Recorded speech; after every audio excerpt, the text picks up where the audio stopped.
there, moguls. It's me, Marshall Silver, your personal millionaire maker. Getting very excited about my brand new show. 2 hours a day, 5 days a week. I'm going to broadcast live to you. In the first hour of the broadcast, I'm going to give you content, information for better sex, more money, emotional, mental, physical, and even spiritual power. I'll also invite some of my cool multimillionaire and billionaire friends onto the show to give you more direction, more advice, more strategies and gambits for having it all. The second hour is what I'm most excited about. It's when I get a chance to chat with you. Yes, you. Where you can call in, talk to me, ask me questions. And if you say the secret word of the day, you could win $5,000 cash. At the very least, if you're the most interesting call of the day, you could also win 10 ounces of freshly minted Marshall Silver 999 Fine Silver. All of that and more. Brand new Mercedes-Benz sedan or SUV up for grabs. My personal Rolls-Royce Phantom up for grabs. All the knowledge to get everything you want and so much more. All you got to do is log in to the show to get information about its release coming up. 2 hours a day, 5 days a week, coming to you live from the bunker right here at Studio Money. I'm Marshall Silver, your personal millionaire maker. Let me bring in our hypnotist, Marshall Silver. It's Marshall Silver, ladies and gentlemen, the world's fastest hypnotist.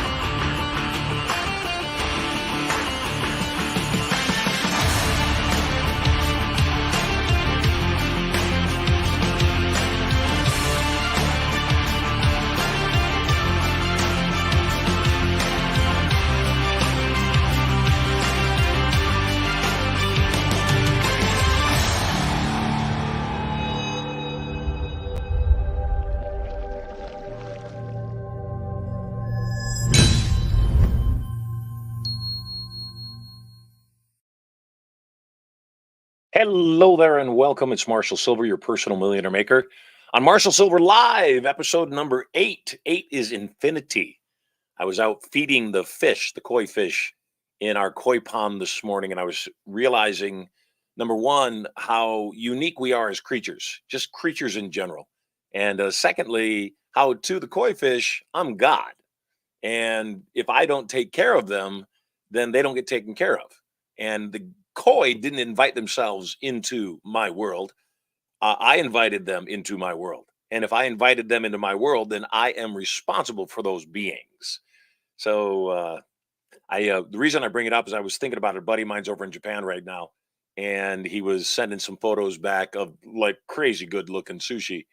And often people joke about the koi in the pond and say that's good looking sushi. And I say, no, those are my friends. Speaking of friendship, I'd like to be your friend, and I'd like to bribe you. On today's show, we have $8,500 up for grabs. When you say the secret word in this sealed envelope right here with today's date on it. There it is.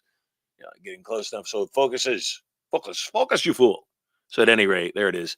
And also, we've got 10 ounces of pure silver, as we do every single day, up for grabs. If you're brand new to the show, all you got to do is get a hold of me at studiomoney.info/live guests, studiomoney.info/live guests, and I will get you on the air. And if your question is the most interesting question of the day, you instantaneously win 10 ounces of pure silver. Speaking of that, yesterday's winner for asking a fascinating question, voted on by you and her peers after the show was over, all the way up. We count the ballots all the way up until today's show. And Monica Buchanan, you are the winner of 10 ounces of Marshall Silver, finely minted silver. I'm excited about today's show. I believe I have met this gentleman before. I'm not positive, and I haven't talked to him prior to just now, as we're about to talk. I certainly know all about him. Mauricio Rauld is a stellar real estate investor. He is also the leading authority legally on all things syndication inside of real estate. He is a good-looking guy, I might add. He is an amazing father, an amazing husband, and he writes his own introductions. So please, welcome to Marshall Silver Live, Mauricio Rauld. Hey, Marshall, how you doing? Welcome home, friend. Thanks for having me on, man. I'm a little stuffed up today. I'm about to defeat this flu that I've had for the last couple of days, but feeling good today and looking forward to spending some time with you guys today. Yeah, me too. I'm so glad that you are able to be on the show. I've seen your name pop up and your face pop up all over the place. Have we met? I don't know if we've met. I know we have a lot of people in common. In fact, I was just looking at all your guest lists, and a lot of them are my clients. And so I know we run in the same circles. We probably have crossed paths at some, I know we're both always seeking personal development and growth. And so we probably frequent the same events. And I'm sure we've crossed paths before. Yeah, I looked at your Facebook page, and of the 9 people that popped up as your friends, 6 of them were my students. So I There said, you I go. am shocked that we're not better friends. So welcome home. Glad you're here. Looking forward to getting to know you. So that the folks that don't know anything about you can get to know you a little bit before we start chatting about real estate, law, syndication, and all the above. What would you like them to know about you? A little bit of your history. Well, look, first and foremost, I'm a loving husband to my amazing wife, Heidi, who I've been married, just celebrated 10 years of marriage a couple weeks ago. So super excited about that. And we've got 2 little daughters. So super proud of my 2 little girls, 9 and 10. That's really my main focus in life, is just being the most amazing husband and best father that I can be. For a living, I am what we call a syndication attorney. I run a legal firm. I don't practice as much as I used to. So I actually run a multi-7-figure law firm with my team, which is interesting because 5 years ago, I didn't have that. I was a solopreneur, single point failure, had some medical issues, which kind of forced me to, look at things and reevaluate things and make sure that whatever happened back then, I'm happy to talk about it, didn't happen again. So I went on this quest to build this law firm over the last 5 years and finally got it to the point where it'll run without me, which is, I think, every entrepreneur's dream. So happy about that. Got that there. But now I spend most of my time counseling. My clients are all real estate investors, and they're all generally looking to raise capital to go buy bigger deals, right? You can only get so far doing single families and duplexes and fourplexes and all that stuff. So my clients typically are buying larger multifamily, 100-unit apartment buildings, mobile home parks, self-storage. And my job, as I like to joke, is just to make sure they do that and keep them out of jail. Because once you take money from investors, as you know, Marshall, it's a whole new ball game out there, and that's my job, is to kind of, navigate that world for them. And I've been accused of being one of the few lawyers that actually speaks English, and so I've got that ability to sort of, distill all this complicated securities stuff and make it easy to understand. And that's kind of been my little gift, which is why I love doing my own intros. I commend you for doing the live. I do a live every Monday myself for the real estate syndication community. And then I've got a fun podcast called Drunk Real Estate with a couple of my old Bigger Pocket friends. And so, it's things are good. I love it. Good stuff. You said Bigger Pockets. Are you know who Tarl is? I just had a drink with Tarl on Friday. And that's an interesting story. I flew to Kelowna, Canada last Thursday for a meeting with my coach. And completely unrelated to that, Tarl and his going to be Rich Fetke, who's a good friend of mine, and Dave Myers, who's a Bigger Pockets guy, and who else is out there? Anyway, a bunch of Rich's friends were there for a completely different reason. I mean, what are the odds of 2 completely different people flying into a small little town in Kelowna? They were going to go off and do some fun stuff and do some helicopter skiing or heli skiing, whatever it's called. And then I was doing a little coaching. But Tarl's been a good friend for many years now. Tarl and a client, I must say. I'll throw in there. He's also a client, as most of these guys are. Oh, good. Yeah, Tarl came through my seminar, gosh, I think almost 20 years ago. And a few years back, maybe 8 or 10 years back, he came back to the seminar and he was with this gorgeous woman. And I said, so how long have you and the wife been married? And he got kind of nervous. Oh, we're not married. This is my girlfriend. Don't talk about that. And I said, I'm going to talk about it because if you don't, someone else is gonna. And shortly after that, they got married. Great. Grace. Yeah. Grace is awesome. Grace is the best. And then obviously they've got a phenomenal kid. So, life is good. And I tend to, I was gonna say, I've been fortunate because one of our, we have a lot of sort of influencer clients. One of them is Brandon Turner. So through that relationship, I've kind of gotten to know all of the sort of Bigger Pockets OGs. Jay Scott is one of our co-hosts in the Drunk Real Estate podcast, and then everybody in that Bigger Pockets community I've really gotten to know over the last few years, and it's just an amazing community. I would agree.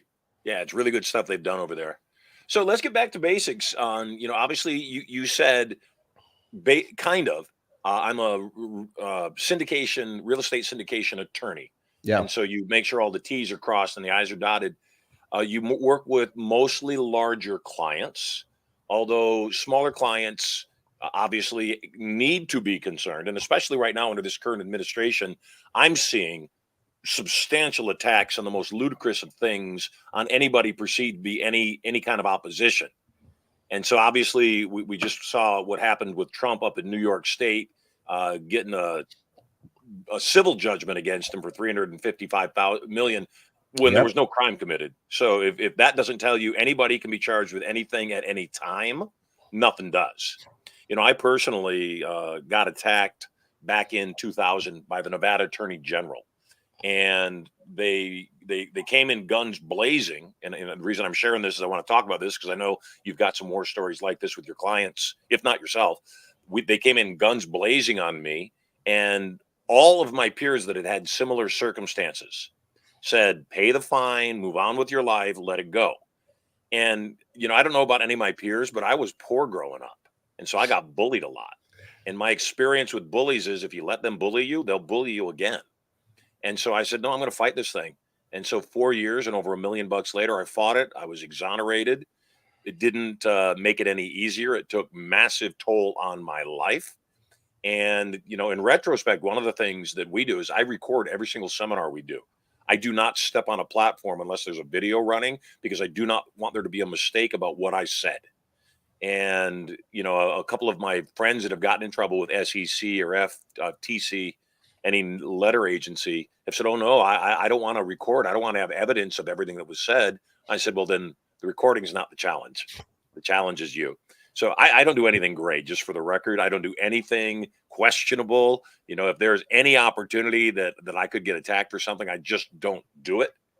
And let's talk a bit about that. What's the biggest things that get real estate investors in trouble? Because about 70% of my audience are real estate investors or people that would like to learn how to invest in real estate. Yeah. So let's start there and just chat about what gets them in trouble. Yeah. So on that particular, it's funny that you mentioned you record everything. That's one of the things we recommend quite a bit, because a lot of times, especially when you're dealing with one of these letter agencies like the SEC or even your state regulators, unfortunately, the burden tends to be on you to prove whatever you're trying. It's almost like you're guilty until proven innocent, right? For sure. And so because you're dealing with investors a lot of time, and usually if it's becoming an issue, the investors have already lost their money. They're not your friends, right?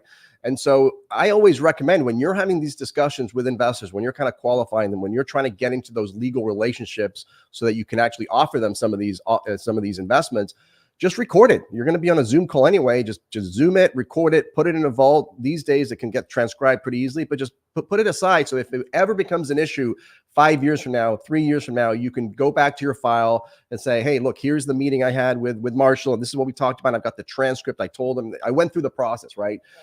Because that's what the SEC is going to look for. You know, he said, she said, you're always going to lose with all these agencies, but you know, that 100%. So recording, I think I agree with that. It's a very, and by the way, we do the same thing. So we do a lot of, in fact, we had one this morning. We do a lot of training for our clients on how to do things properly, especially on the social media round. Especially, again, I have a lot of influencer clients. A lot of clients have big followings, and so they want to be selling their investments there. We make sure that they do it properly. But by having these training sessions and recording them and all that stuff, you know, we have a record of it. So if anything ever happens and say, hey, look, we advised you that you shouldn't be doing this kind of stuff or that kind of stuff. So don't always. So I'm a big believer in having everything recorded, especially if you don't have anything that, you know, anything nefarious that you're doing. It usually will help you out in the long run. Well, that's the key right there. You know, if you're not doing anything illegal, then you don't care. I happen to love cameras. I think every cop should always have a camera on their person. I think that in general public, if we don't have a belief that we have privacy, that I believe cameras should be there. And the only people that don't like cameras are people doing something wrong. Yeah. So, but it's funny you brought up Trump. We actually talked about it. We record, it's really cool. We record our podcast on Tuesday night and it gets released Wednesday morning. Our editors do a nice job, but it was all on Trump and the whole Trump, how that came down. And it was really frustrating for us because really it was a situation where Trump had not an issue necessarily, but it was dealing with two private parties. It was Trump dealing with the bank, which is actually Deutsche Bank, not even a small mom and pop investor. I mean, these are $25 billion company, and Deutsche Bank didn't have any issues. They didn't lose any money. All the loans were paid back, and yet they had a governmental agency that kind of stepped in and wanted to sort of show. And you know it's happening all over the place. It's not just Trump. It's probably all of the high net worth individuals are doing that relationship. Let's be real. It's not all high net worth individuals. It's all conservative high net worth individuals that might vote for Trump. Right, but it's only one person that got nailed. So if you're going to go nail everyone for these practices that were alleged for Trump in terms of the valuations of his properties, because that was the main issue, right? And obviously needs to get loans, and so there was a big question of where he was getting these valuations. But it was just amazing to me because I was reading the judge order. Obviously, as a lawyer, I don't want to watch all the media. I want to go right to the source. And I was just reading all this stuff, and it was amazing to see that the level of, you would think that Deutsche Bank, who's, lending millions and hundreds of millions of dollars, is doing a really high level due diligence or what have you, that'd be looking for appraisals, looking for audited financials. And it's the complete opposite. There's like a compilation of records, and it's like, hey, whatever you tell me, I believe. And it's the level of due diligence I thought was really shocking on behalf of Deutsche Bank. So it's like, hey, if that's what they want to do, that's the business model they want to run, that's great. And if they have an issue, then they can always sue in court. But the fact that we had a third party come in and sort of interfere and all that was really what got us all riled up in our episode last night. Well, as it should, because, the New York governor, what's the judge, Arthur Engoron. Yeah. When Engoron, made the ruling, immediately, like within a couple hours, the governor of New York said, hey, we want you to just know we're not going to do this to any other real estate investors. You're safe investing in New York. So, bring your money. And then Kevin O'Leary said it, and I agree. He said, I'm not doing business in New York State anymore. If that's how they treat one of their top citizens, one of their biggest contributors to their economy, if that's how they treat him, can you imagine how they're going to treat anybody else that doesn't have and this was the point, doesn't have the ability to fight back.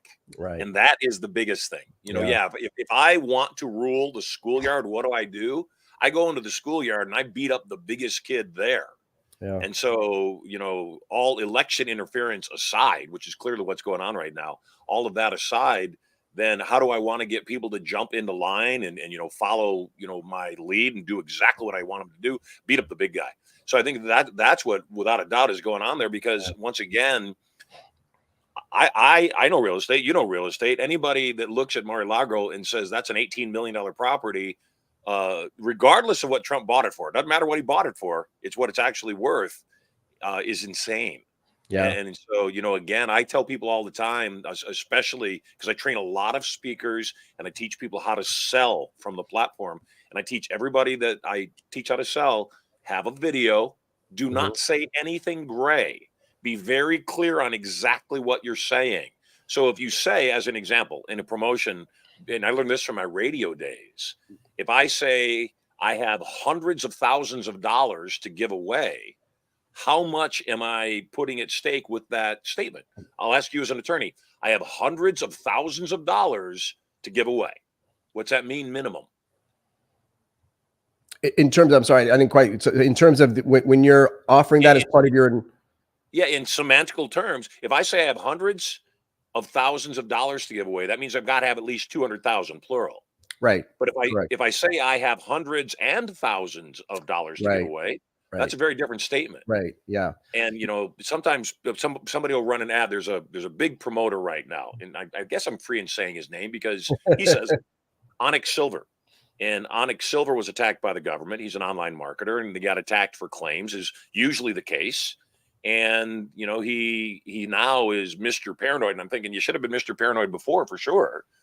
But the thing that I tell everybody is the government's not your friend. Record everything you say and be willing to back up any remark you make. Yes. And do not call people teammates or partners if they're not, because everything you say, everything you print, especially everything you record, matters. Yeah, and since we're on the topic of this government intervention, maybe we can help you. Said most of your a big part of your audience is either real estate investors or wanting to. But I mean, have you talked about this Corporate Transparency Act nonsense that's going on with all of these government requirement of private information for entities? Have you talked about that at all? Because that to me is a fascinating topic. No, let's talk about that now. Yeah, so as of beginning of this year, so literally 2 months into the year, as of January 1st of this year, if you have any entity that you ever filed, so an LLC, which a lot of, obviously, if you're a real estate investor, you have LLCs mostly, or you may have limited partnership or corporation. If you're a business owner, you're going to have corporations. The government now is requiring you to submit some personal information of the ultimate owner of those entities. So, for example, they're going to want to know what your name is, what your home address is, what your date of birth, what's your passport number, what's your driver's license number. They want a copy of your driver's license. And this is now all required in the name of, avoiding tax fraud, tax evasion, nefarious activity and all that stuff. But you've got now 90 days from any time you file an entity. So if you go to the state today and say, I need to set up an LLC because I'm buying a new property, within 90 days of filing that LLC, you have to submit all this information to the Financial Crimes Enforcement Network, which is a division of the federal government. And that goes for all of your prior entities too. So if you've been investing in real estate for decades and decades, and you have 10, 20, I have a client who actually has 130 LLCs, 130. So we have, for that one, at least we have a year, but we have until the end of the year to get all of that personal information to the government within the next year, which is a really onerous task. And it really makes it harder and harder to, especially if you're just starting out. You mentioned a lot of your listeners are just starting out, but one of the most important things we always recommend, and maybe it's even one of the biggest mistakes people make, is not creating that entity to place their properties in. They own these properties in their personal name, which opens them up to huge exposure if something were to happen, to their properties, a slip and fall, or, some boiler explodes in the rental property. Now they have unlimited liability, limited exposure. People are already hesitant to set up LLCs because, it's too expensive, it's a pain, I don't know how.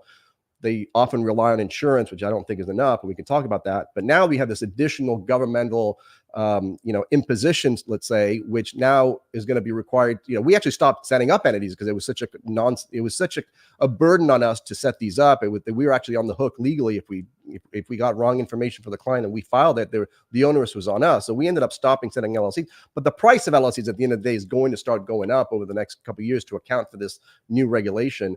And, supposedly it's only for the government and the FBI and the law enforcement, all that stuff. But we'll see how quickly that information can seep out to plaintiffs, lawyers, and people who are looking to come after your assets and file lawsuits against you. So, if you have any type of entity, I highly encourage you to just probably Google. There's nothing special. Just Google Corporate Transparency Act.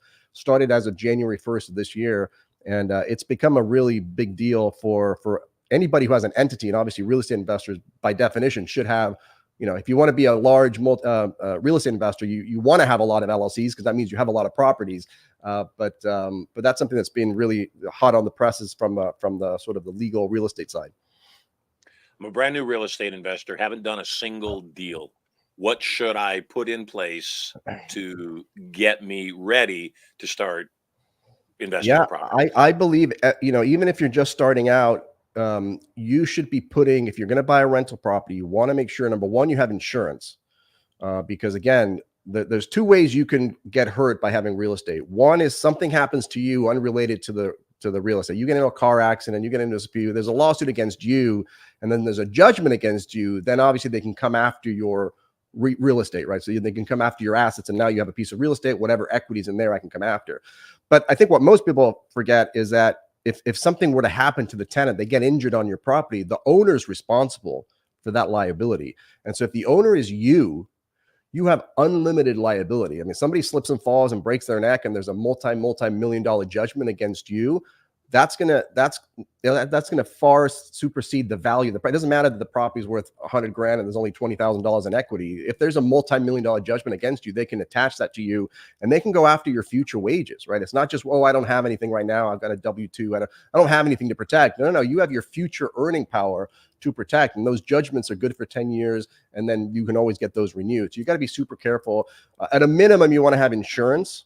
So a good policy that protects you, but insurances, they're one of my biggest pet peeves. I mean, always your first line of defense, no doubt. You should never buy anything. No real estate should be purchased without insurance, but they have so many holes in them, and it's not uncommon for you to think you're being protected. You're making your monthly premium payments, thinking everything's good, and then when it's time to collect because something happens, you realize, that's excluded from your policy, or it doesn't cover as much as you thought it did.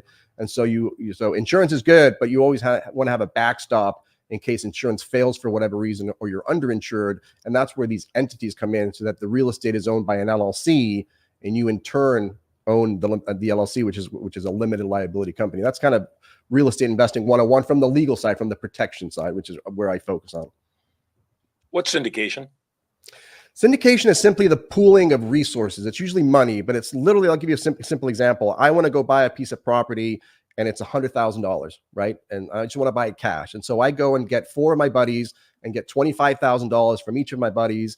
I do all the work, and then we split the profits 5 ways, right? So I basically pool money, go buy a piece of property or an asset or whatever I'm going to buy, and then I do all the work. My investors are passive, so I'm generating the returns. I give them a check at the end of every month or every quarter. But it's a way for me to scale to either buy something that I can't use my own money because I don't have enough, or maybe I don't want to use my own money. A lot of our investors that are buying, multi-million-dollar properties, they don't want to use their own money. They have access to capital. But at its most simplest form, you could literally have $100,000. And now there's a compliance cost to it, so it may not make sense for you to do something that small. But it's just getting passive investors. And anytime you're taking money from passive investors, the securities world starts to kick in, and you want to make sure you're doing that legally, because there are a lot of rules and regulations around taking people's money. Yeah, for sure.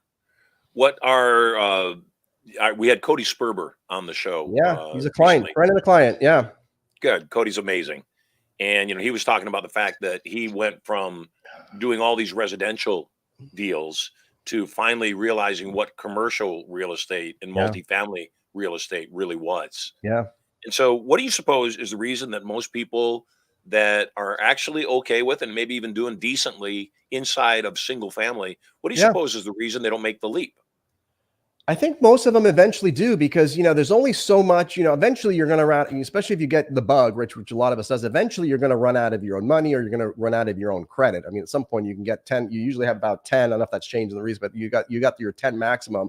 So at some point you want to keep buying real estate, but you just run out of your own money. So it makes sense to then make the leap to go into buying larger deals. And then you start realizing that every property spits off. It's nice, I get passive income, but at this pace, I'm going to have 365 single family homes in order to generate as much, cash flow, free cash flow every month. And so when you start getting exposed to the world of, and when you say commercial, it's like, I don't want to scare people. We're just talking apartments, and it doesn't have to be a 100-unit apartment building. It can be a 10-unit apartment building, a 16-unit apartment building, but you get those economies of scale. And then you're also able to get loans that don't require your credit in order to get, you can rely on the property themselves. So I think my experience is most people do start single family, they start wholesaling, they start, fix and flipping, they do the BRRRR strategy, which a lot of bigger pockets community does.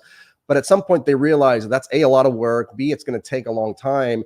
And once they get exposed to this idea of, wait a minute, I can go buy bigger stuff, I get there quicker, I get economies of scale, but I just don't have the capital. And once they get over that hump of, well, you don't need the capital because you can go get the capital from friends and family and people that or maybe new people, then that becomes more thing. And to be honest with you, Marshall, I saw a stat the other day that said that 70% of all syndicators or capital raisers have less than 3 years of experience. So there's a lot of new people coming in because there's a lot of people that are teaching how to make the jump. And I think once people see that, they find that appealing, and they tend to go in that direction. And that's what happened with Cody, right? So he's doing the single family and all that stuff. And suddenly he goes, wait a minute, I have an audience, I can raise capital.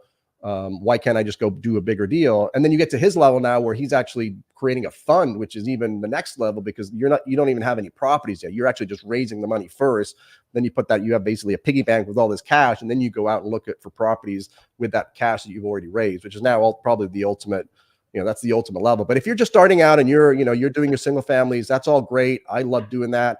But at some point you're going to realize, man, this is great to have $60 a month in cash flow, or $100 or $200 or $300. But if you do the math and also usually when you go larger in life, your number starts getting a little bit higher. It's almost like you're always chasing, well, I'd be happy to make $10,000 a month. And then you're like, well, I'd like to make $20,000 a month or $100,000 a month. And once you realize there's no limits when you're syndicating, the sky's the limit. There is no limit as to how much money you can raise. There's no limit as to how big you can get. It's just how big is your vision, how big is your drive, how big is your desire. And if that's what you want, this is a beautiful vehicle to get there, because there are literally no limits as to how much money you raise. I mean, my top clients, and again, you mentioned this earlier, I don't play in the huge institutional space. So I don't represent family offices. I don't represent institutional, Deutsche Bank or any of these guys. Most of my investors are mom and pop investors. I call them the mom and pop investors. Some of them still have a W-2 jobs. It's like they have their W-2 job. They've started to do this on the side. Eventually the goal is to do that full time. But they're just people like you and me that just have taken the time to educate themselves, go to the seminars, get some coaching. And they've just gotten really good at showing people, hey, instead of investing in your IRA or your 401k or the stock market and all this stuff, why don't you invest it in a syndication? Because you can get the benefits of a huge multifamily 100-unit apartment building by investing $25,000 or $50,000. You get the same tax benefits as the big boys, the bonus depreciation, the 10, all of that stuff that you would think, well, I don't get that because I don't get to play at that level. Well, you can play at that level. You just kind of take little fractions of it and and invest $25,000 or $50,000 at a time. And when people realize that, I think they get pretty excited. I would agree.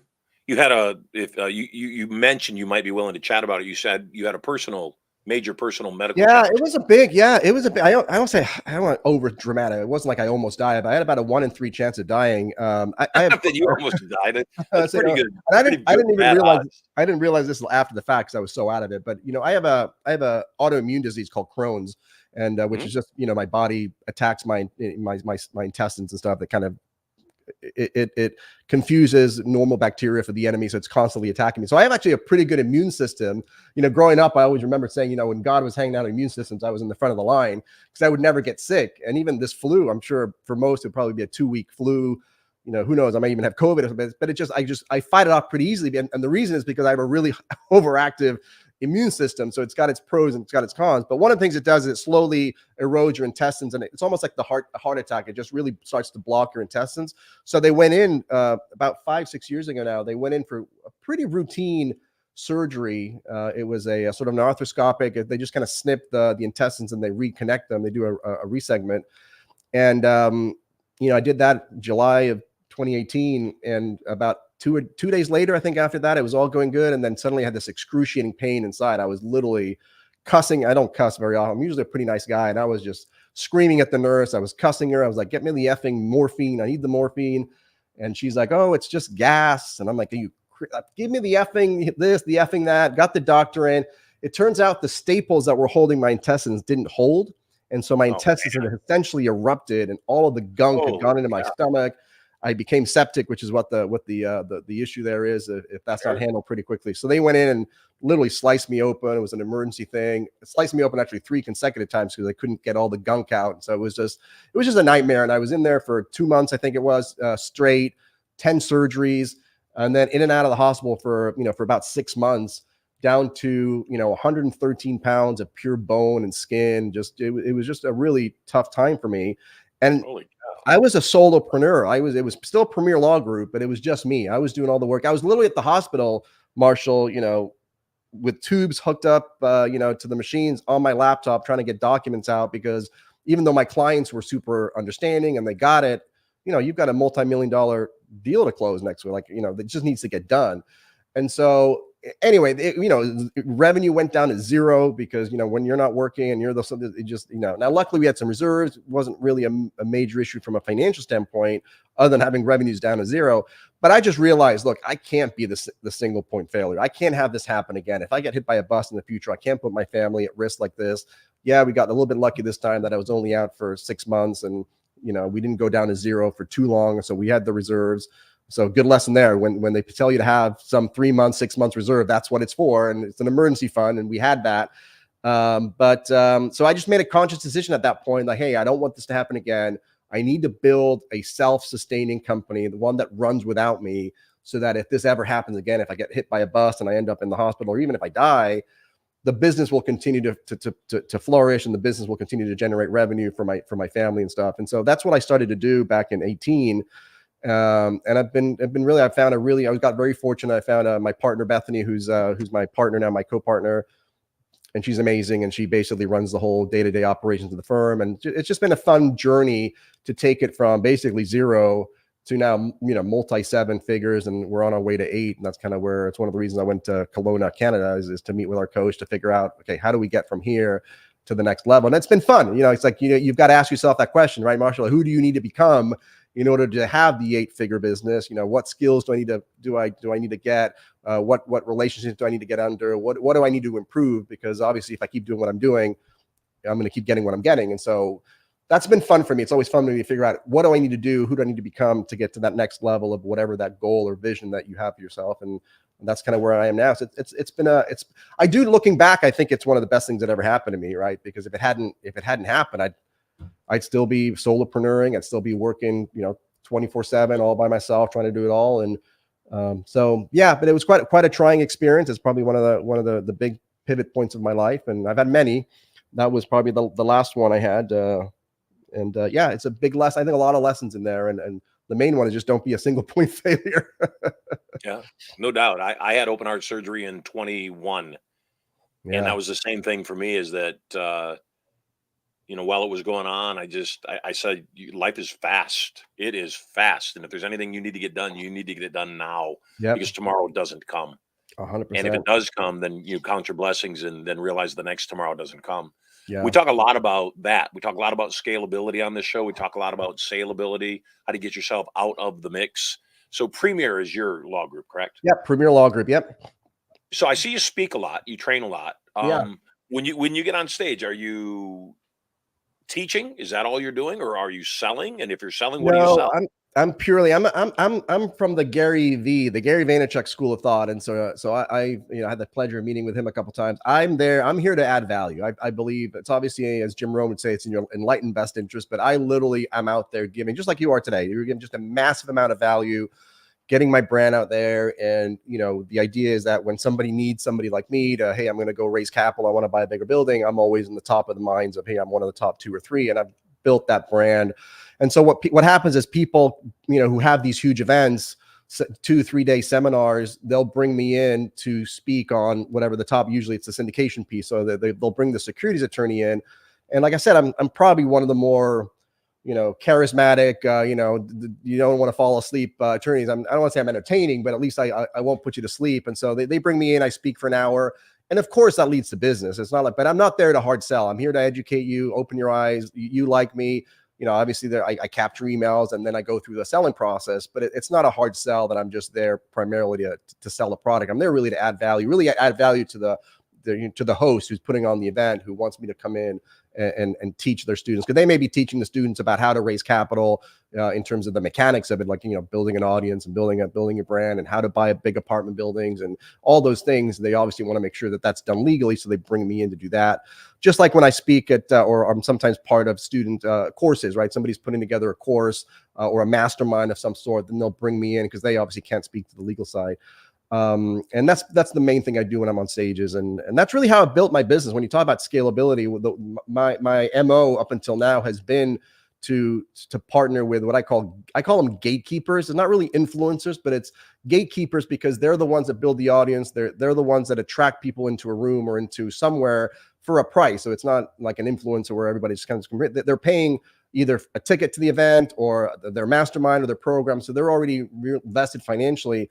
Then I come in and I basically borrow from their credibility and their brand, because now I'm on stage, in their audience. And that really does help, from I call it marketing, but honestly, the selling happens on its own, because once they see you and then you get to talk to them after the event and chit chat, by the time they call you and they're interested in your services, you're almost all the way there. So you don't sell from the platform, but you do collect data, and then you do follow up. And 100%. Yeah. We always, ideally I will negotiate having the list of attendees as part of me coming.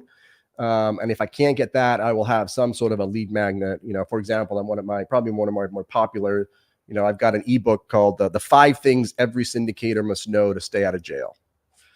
So if you're a syndicator, you're probably going to get that or want to have that lead, that thing. I actually bought the domain stayoutofjail.com. So if you're interested, you can go to stayoutofjail.com. You'll get the ebook, and then I've got your email, and I'll follow up, and we'll do the usual thing. I also built my own little community called the Real Estate Syndicator Community, which right now is a Facebook group. So again, just adding value, aggregating data, whether it's an email or everybody on a particular social media platform. And then I just pepper them with value. And that's sort of, if you want to call it selling, my selling method, which is not, I'm not saying I'm recommending this. I'm certainly not a sales expert, but I like to just lead with value. And I think I get that mostly from the Gary V model, which is, the jab, jab, jab, and then the right hook, right? So I'm just giving value, and then every so often I'll come in for the ask. Yeah, I just right hook, right hook, right hook, right hook, right hook. That's I know there's different. Yeah, there's definitely different. Look, there's I always say there's a couple ways that you can. There's the Grant Cardone model, which is in, obviously Grant's, right hook, right hook. And then there's sort of the, like, what's her name? I should probably know the name. One of the Kardashians or whatever. I mean, she became a billionaire, and it's very subtle, right? I mean, it's like you've got a show, and it looks like you've got a show, but really you've got all your cosmetic lines and all this stuff that you're kind of selling on the back end, and people don't even realize they're getting sold because it's just product placements and associations, stuff like that. So I kind of fall more in that line. But that doesn't mean I don't do follow-up or email sequences and all that stuff once I get the email. But that's how I've gotten where I am now. But hey, maybe maybe when I need to get to 8 figures, I may have to do that a little bit differently. Might have to be a little bit more right hooks and jabs. Yeah, I'm happy to help you rewrite that presentation, because if you're willing to sell them later, then you can be willing to sell them sooner. And Yeah. no offense taken. Yeah. Of course. But back to that. And I would love to teach you, by the way, because I love what you do, and everybody that's done business with you has said you're the best in the business. So I know I need you. I know I need protection. I'm a real estate investor. I'm a little bit afraid, and like most people in whatever profession they're in, maybe they know that the core skills, but this is not a core skill. How do I approach you? How do I do business with you? How do I hire you? What do I buy from you? The approach side is, you can, we have a website, askmauricio.com is how I usually will bring people into my world. They'll, fill out a questionnaire, make sure I understand kind of what you're doing. Then usually get on a call with either me or somebody on my team to kind of do an exploratory call to see if there's something we can help you with. Now, again, usually when I have those calls, it's somebody's already seen me on stage. Maybe I've already talked to them at an event, or maybe they're part of my community, or they've seen a YouTube video, or maybe they'll see this interview and they'll be like, oh, wow, this person really knows what they're talking about. I need somebody, let me reach out. So that's usually our process. They come in through, honestly, the process can come in through all kinds of places. People DM me all the time because, hey, I love your content. Been watching you for years. I've got a deal under contract. I need to raise a bunch of money. Can we talk? That would be one way. Or it's just from a presentation, and it's I get their information, I do the follow-up sequence, and at some point, yeah, I'm ready. The challenge for our business is it's interesting because, my customer is only ready at certain points of the timeline, because they're only ready when it's too late. Yeah, right. So they have to have a deal under, like, I could talk to you today and you're like, oh, I need your services, but I don't have a deal under contract yet, so I don't need you right now. I might need you a month from now or 6 months from now. So it's really important for me to just stay in front of everyone. That's why I do so much social media, so that when you are ready 6 months from now or 3 months from now, that, I'm still there in front of you, because the odds of me catching you at the right moment, at least for that part of the business, syndication. Now, for the entity form, I'm a recovering asset protection attorney. That's why I know so much about entity formations and LLCs and stuff. For that one's a little bit different. That one, everybody needs it all the time. The challenging part about the asset protection, it's almost like you're selling insurance, because nobody really wants to spend the money to set up the entities, and now with the Corporate Transparency Act. So it's not something I really enjoyed that much. And then I did it, right when my second daughter was born, I did an analysis, and I just sat down and I said, well, how much time am I spending doing asset protection? How much revenue does it bring in? How much time am I doing the syndication? And it was like completely flipped. I was spending 2/3 of my time on asset protection, is generating 1/3 of the revenue. And I was spending 1/3 of my time on syndication, is generating 2/3 of the revenue. So that's when I said, let's go all in and be 100% on the syndication side, which is what I did back in 2015, I think it was. Good. Yeah. So stayoutofjail.com. If you are a real estate syndicator, I would suggest go to stayoutofjail.com. Take a look at my book, 5 Things Every Syndicator Must Know to Stay Out of Jail. Or like I said, I've got this real estate syndicator community. So realestatesyndicatorlive.com, every Mondays at 11:30. And that's a value add too. It's very similar to this. I do a little rant, usually for about 5 or 10 minutes. And then I'll just answer and do Q&A. Sometimes I'll have guests on, depending on, where we are. But yeah, and I'm pretty approachable, and I'm everywhere on social media, so people can DM me if they've got questions. I do a lot of Ask Me Anythings on Instagram on the story. So there's a lot of ways to get free legal advice from me. Because the nice thing about what I do, first of all, I don't have a scarcity mentality. I have an abundance mentality. But at the end of the day, this is not something you can do on your own. Like, if you're going to raise capital from investors, or you're going to need a pro, right? It's like going to a medical doctor, right? You're not going to go figure out whether you're going to have a heart attack on your own. I can tell you all the information and then convince you to come see the cardiologist to make sure you get your bypass surgery. Good. So without tipping all the beans, because we definitely want them to go to stayoutofjail.com and download the report. What are the 5 things? So the number one thing is people not understanding that they're selling securities. That's by far the number one. People don't realize, like, hey, which makes sense, by the way. Like, why is the Securities and Exchange Commission, the SEC, why are they involved in my business? I'm just buying a piece of property, right? And what people don't understand is that anytime you're taking money from passive investors, where the returns are generated by your efforts, meaning you're doing all the work and your investors are getting a thing, that's a security, and you've got to comply with securities laws. And the structure, how you do it, does not matter. And then there's like the more advanced people who are trying to get around to say, oh, maybe I'll structure it this way. Maybe I'll do a joint venture. That's probably the number one mistake, right? I'll do this as a joint venture. And again, the SEC doesn't care what you call it, a joint venture this. If it's a security, it's a security. So that's probably number one. And then number two, the social media is a big thing. That the number two is that the SEC has a zero tolerance for social media. Most of the time you cannot advertise your investments. And so going on social media and bragging about your deal and trying to raise money through social media is generally a no-no. And that'll blow your rules and your exemptions. So that's another one. And then the big one, I'll just leave it on number three here. I wonder how some of the big players, like, not to point them out, like Grant. How do big players like a Grant Cardone? Yeah. So there are. So the general rule, I'll give you the 10-second. I'll give you a whole a 3-day webinar in 10 seconds. How's that? Awesome. So once you realize you're selling securities, right, which is what you're doing when you're raising capital, you have three options. Number one, you have to register your security with the SEC, or number two, you have to find an exemption to registration, or number three, it's illegal. Those are your options. Register, find an exemption, it's illegal. And so it just depends on the exemption that you're looking for. So Grant relies on exemptions that allow him to advertise, like a Reg A, Regulation A, or a Rule 506C. Those are two exemptions that he relies on. He's got some limitations. What are those exemptions? These are just exemptions so each exemption has a bunch of rules you need to follow. So for example, on the one he uses, a Reg A, for example, that allows him to advertise, but also allows him to take non-accredited investors, like non-high net worth individuals, which is why he has all of his followers and they can put in $5,000 and $10,000. The challenge is you've got to do a mini registration. So it does take about 9 months to get it through the registration process at the SEC. It's not a full-blown, we call it a mini registration. And it costs probably about 10 times as much as a regular syndication. But that is one way you could do it. Create a fund. Most of us can't wait 9 months for the SEC. If you're in contract to close in 30 days or 60 days, you can't wait for 9 months. So most of the time that doesn't work. But if you're putting together a fund and it's a big fund, 50 million, 75 million, that's a way to go. The other way he used to do it at the beginning, and he still does some of them, is what's called a 506C exemption, which again allows you to advertise, but then you're limited to only accepting accredited investors. So that's the big downside of doing that exemption. Yes, you can advertise, but you can only take high net worth individuals, and you have an obligation to verify those individuals that they are in fact high net worth. And then the one that most people rely on, because it's probably the easiest, is the 506B exemption, which allows you to take a limited number of these non-accredited. So you can, your Uncle Bob and Aunt Karen and your parents and everything like that. But you can only take up to 35 of those, which is nice. That's good. But that does not allow you to advertise. You cannot advertise if you're relying on that exemption. You have to have what's called a pre-existing substantive relationship with your investors. And so it's like you just pick, and that's what we do. We counsel clients that go, here are your options of which exemption we pick. These are all the rules and conditions we need to apply. Which one fits the most? Because if you're trying to advertise, well, that eliminates this one. Or if you're trying to take people who don't have that much money, non-accredited for 10, 50, then that eliminates these and you're limited. So that's part of our analysis, what we're doing and trying to figure out what's the right exemption. Because we don't want to register. That's like going public. That's an IPO. And we obviously don't want to be Bernie Madoff and do anything illegal. So we're trying to find the best exemption. And there's not that many. I mean, at the end of the day, I think the last time I saw was 95% of the exemptions are one of these two, 506B and 506C. And Grant started in the 506C world and now is migrated to this Reg A. And he's obviously crushing it.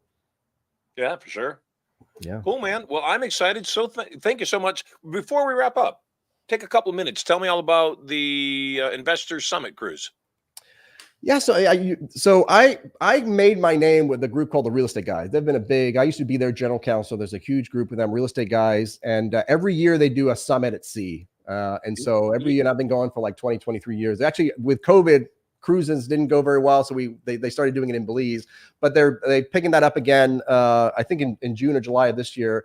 And so if you just go to their website, realestateguysradio.com, and you're interested, it's a really high level event. We get some really great. That's where I've gotten to know Robert Kiyosaki quite a bit, and George Gammon, and that's another story for another day. How I met my wife was through Robert Kiyosaki and his CPA, Tom Wheelwright's a really good friend of mine. He made some introductions. I know Tom very well. Yeah, so Tom's a great friend, and he introduced me to some guys that had a wedding in the Cook Islands, and that's where I met my beautiful wife. And here we are 10 years later and 2 kids. So anyway, great event. The Real Estate Guys, by the way, in March, they have their Secrets of Successful Syndication, which I would highly recommend. If you want to just DM me or find me, I'll get you the link. The Secrets of Successful Syndication is a 2-day seminar. If you're interested in raising capital and doing bigger deals, I speak at that every year. I'll be speaking this year as well. And that's just a kind of a comprehensive introductory seminar. If you're thinking about, or just thinking about maybe wanting to get into the business of raising capital and doing bigger deals, that's a great event to attend. And where is that? That's in Dallas, Texas. Yeah, You I know think the it's dates? March. I want to say it's like March. It's Thursday, so it'll be Friday, March 24th. I want to say whatever those dates are. It's the end of March, the last weekend in March. Awesome, man. Great event. Yeah. Yeah, we should get the real estate guys on the show as well. Oh, absolutely. I'd love to make an intro. Absolutely. I'll connect with your team and I'll make an introduction to Russ, and I'm sure they'll happy to do it. I would love that. So we talked about the first two mistakes. Give me Yeah. a recap real quickly on that Yeah. last So one. not realizing you're investing in securities, thinking a joint venture is okay, even though it's just calling something a joint venture, which is a very common one. Staying away from social media advertising. Capital, paying people to raise money for you. That's a big one these days because it's getting harder and harder to raise money. It's very enticing for people to come in and say, hey, Marshall, I know you're raising a bunch of money. I can bring in a couple investors for you that probably can put in 500 grand, but hey, I want a little piece of the action, right? Give me a little commission or a little pay or a little cut of the deal, right? And that's a no-no, right? You've got to have broker dealer licenses, and there's a whole bunch of regulations there, but that's something that's perverse in the industry right now. It happens. I get emailed all the time about, hey, I can raise money for you, or I have a deal. Can you bring in some capital for me? So that's kind of the other big no-no is having other people raise capital for me. The other one to stay away from is, and I've had this happen a few times too, is drafting the documents on your own, like getting a private placement memorandum, which is our number one disclosure document, a PPM, a private placement memorandum, which is basically like that, that medical consent form that you get when you go have surgery. Like I get oral surgery all the time, and they give you that little yellow sheet about all the things that could happen when I go under for 3 seconds, right? I can get a little bleeding, a little infection. I could die from getting my wisdom teeth extracted. But you look at all those risks, and then you sign it, and then the doctor comes in and signs it. Well, that's the equivalent of our PPM. It's just a disclosure document with all the ways your deal can go south. And one of the things that some people tend to do is you can Google PPM and you can get a template off the internet. And they're like, oh, this is good enough, and they'll just create that. And people need to realize that a PPM is just it's a vehicle, it's a pipe, right? And you need to know what to put in the pipe, and you need to feed the pipe. And that's really what the compliance part is understanding what the risks are of your particular unique situation, your investment, your investors, your deal, and making sure that you're disclosing all that information and putting that in the document. But using templates is an absolute no-no. Awesome. Anything else you want to share with the audience before we wrap up today? It's been a great pleasure. Where do you live, by the way? Where's home? I'm in San Clemente, South Orange County. I'm right next to just north of San Diego, in a little town called a little beach resort called San Clemente, California. I am in Carlsbad right now. So I could probably see you from my house. Lovely. Well, we're right on the beach, and we've been taking a beating. I woke up this morning like at 5:30.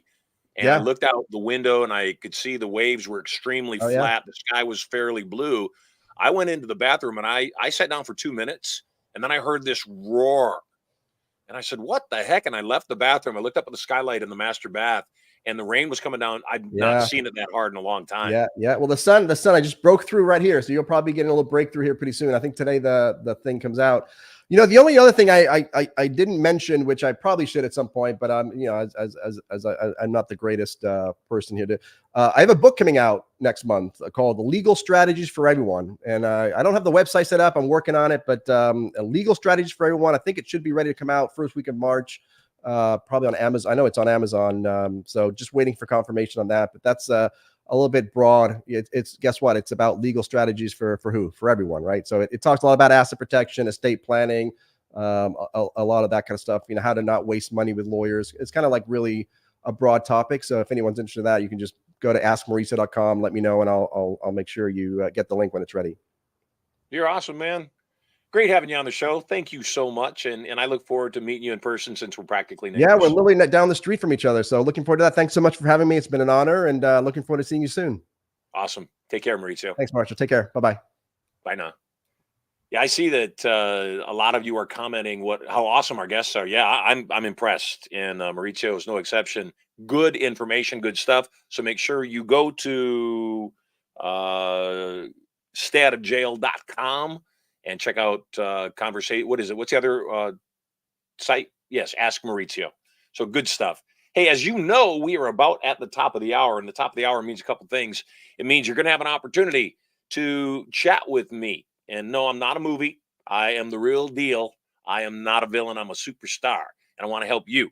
And you know what? That's what makes this show so very unique and what's going to make it a monster of a show is that it is live. And live, things happen, mistakes happen, people say things, and you got to deal with stuff. I had an email from somebody the other day. They were listening to the show and something came up and they wanted to talk about a topic. And the topic they wanted to talk about was sensitive. I won't beat around the bush. It had to do with molestation, had to do with pedophilia. The person was both a victim in their childhood, but they also then committed the same offense as an adult. And I said to them, as I say to everybody, I don't answer questions not on the air unless you've hired me, and I'm extremely expensive, so I don't expect you to hire me right now. But if you want to ask me, get on the air. And I know the person didn't want to reveal their identity, and I understand completely. If you want to ask me a question and it's one of those kinds of questions, as I mentioned in the previous show, put on a mask. We don't really have the software to blur you, nor would I want to do that for your sake. Put on a mask. Message us, put on a mask, ask the question, and that way we can talk about things that you might not be able to talk about otherwise. Speaking of not being able to talk about other things otherwise, my opinions will eventually get me banned. They have in the past. They're likely to get me banned again. I make no bones about it, and I don't apologize for the fact that I'm a patriot. I love my country, and I like telling the truth. And when things are not true, I like pointing out that they're not true. The guest we just had on was a really good example of somebody who understands that you are guilty until proven innocent. And so for that reason, when we move over to the vault, which we're about to move to right now, in the future, we're going to start cutting off the feeds. We're not going to do it today. In the future, we're going to cut off the feeds. So if you don't have a membership to my show yet, they're completely free. All you got to do is if you want to get on the show, go to studiomoney.info/live guests. If you want to sign up for a lifetime access to the vault, just go to studiomoney.info/the vault. Thanks so much, Producer Tom. Links are also in the description in the chat, so go there. So starting next week, actually, we're going to start cutting off the feed to all the other social platforms. We're going to go straight to the vault. The vault's the only place that you could potentially win 10 ounces of pure silver, a silver bar with my logo on it. It's the only place you could win that. And it's also the only place where you could potentially win today $8,500 by saying the secret word of the day. And I've given you quite a few clues already. All you got to do is say that secret word, and you could win $8,500 today. So at any rate, as we have been, today we are going to also give out some additional free gifts to the people that get on the air. Could be any number of things. So when you get on the air, it could potentially be 2 tickets to Turning Point if you've never been to Turning Point. Could be other gifts that I tend to surprise people with. If you've already been to Turning Point, I might surprise you with something else. So at any rate, all you got to do to get on the air is go to studiomoney.info/live guests. I know we've got a bunch of guests sitting in the studio, including some people that were patient from yesterday. So I'm going to show you a video of Turning Point. I'm going to show you a video of another event we do called The Next Level. And then we're going to enter the vault. So enjoy these 2 videos about some of the courses that we do. I'll see you on the other side in the vault.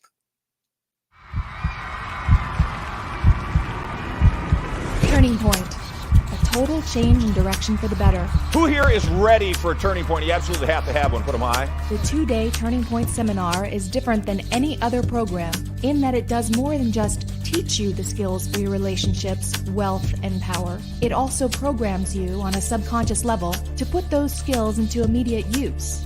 This weekend is about empowerment. This weekend is about you understanding how to take charge of your own life. You will learn total control of your thoughts and emotions, how to use PND, or psychoneural duplication, to take on the thoughts and actions of others to produce similar results. Whether it's losing weight, changing habits, being a millionaire. When you think what a millionaire thinks and you do what a millionaire does, you'll produce similar results. You will learn to program these powerful tools at a subconscious level for immediate and lasting results. Your conscious mind is what's called your critical factor. It's the mind you're using right now to determine whether the information I'm giving to you will work for you or not. Your subconscious mind, on the other hand, is merely a computer. It's non-critical. It doesn't even have the ability to make judgment. So all trance, hypnosis, reprogramming is setting aside the critical factor of your conscious mind and non-critically accepting suggestions. And empowering. To make a fear vanish, you must experience it fully. as it helps you create your life exactly the way you want it. Bring your family closer. Find the love of your life. Create strategies for wealth. Learn irresistible influence and so much more. Because of the intimate nature of this course, seats are very limited. Register now before your life passes you by and there are no more turning points for you.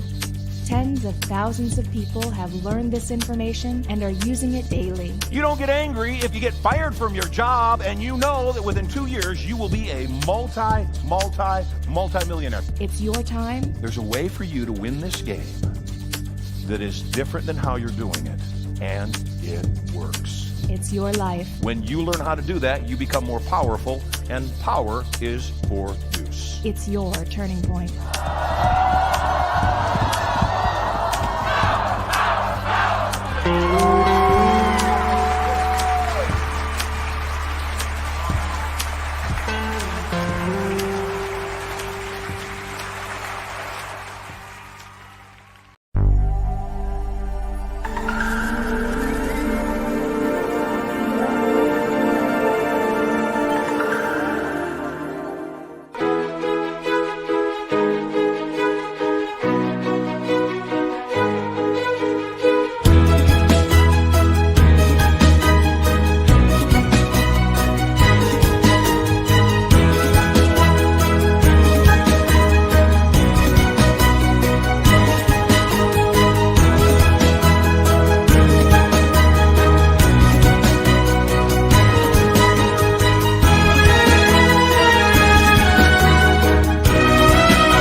I'm here at the Next Level event in Las Vegas, and this has been the most transformational week of my life.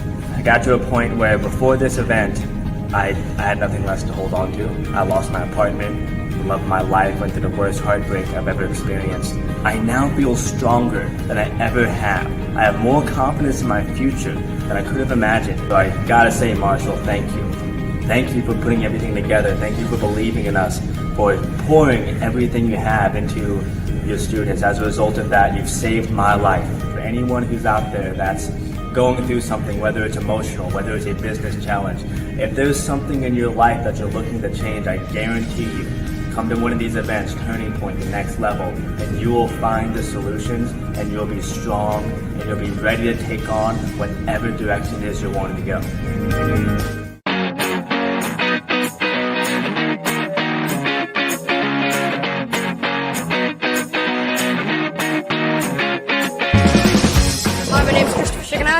Just participating in the Marshall Civil Next Level. It's phenomenal. It's great. It really pushes yourself. I mean, when you come here, you're really pushing yourself like as it is to the next level. Kind of cocky when I'm like, oh yeah, big tough guy, gonna be destroying this course. But especially when you're up on the high things, you really feel the nerves and you're like, oh god. But you know, you really just gotta trust yourself because that's what it's all about. You're just trusting yourself. Thanks again, Marshall Civil, for the Next Level. See you soon.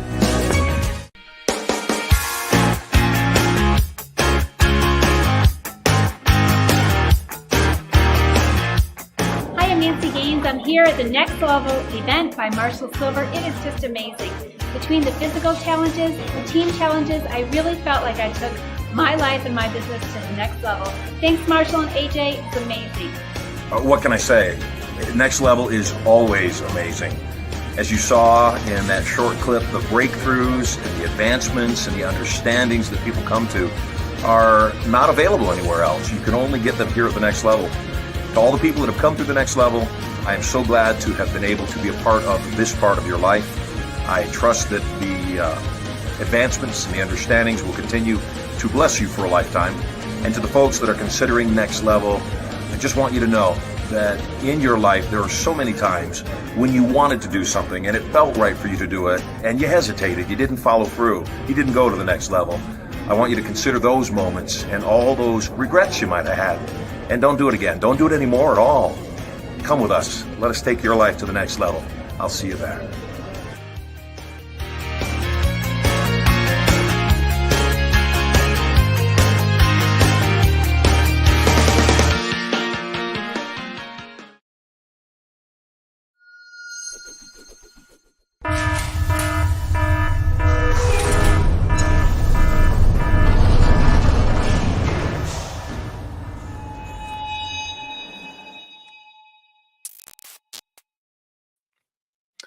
Welcome back. We are live in the vault where we can talk about sex, money, power, and all the things that actually matter in your life. We can talk about anything.